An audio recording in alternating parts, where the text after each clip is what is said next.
Dear people, watching and listening, Assalamu alaikum.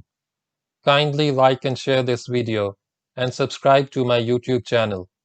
Please support my channel by contributing to my Patreon account so that I can continue making the audiobook series.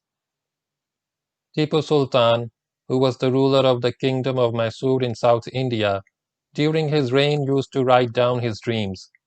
They were penned down by Tipu himself in Persian language dating from 1785 to 1798. The penned down dreams are 37 in total. After the fall of Seringapatam in 1799, the manuscript was discovered by Lieutenant Colonel William Kirkpatrick after a thorough search of his bedchamber during the ransack of Tipu's palace. The manuscript was so well hidden that even Tipu Sultan's confidant Munshihabibullah had never seen it before. The letters have been translated into English by Dr. Mahmood Hussain, former Minister of Education and Professor of History in the University of Karachi, Pakistan.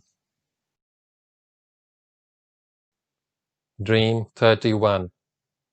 The Gift of the Turbans.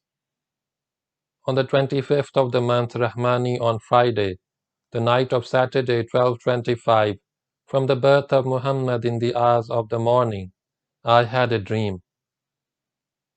I saw Hazrat Muhammad, the Messenger of Allah, sallallahu alayhi wasallam, bestowing on me a green turban and asking me to bind it on my head. I did it accordingly. Then Hazrat Bandah Nawaz bestowed a turban and asked me to put it on my head, which I did.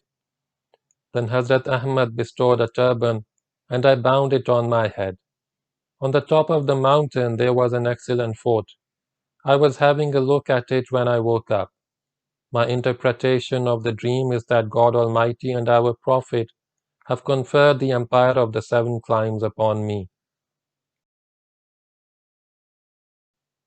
End of Dream 31.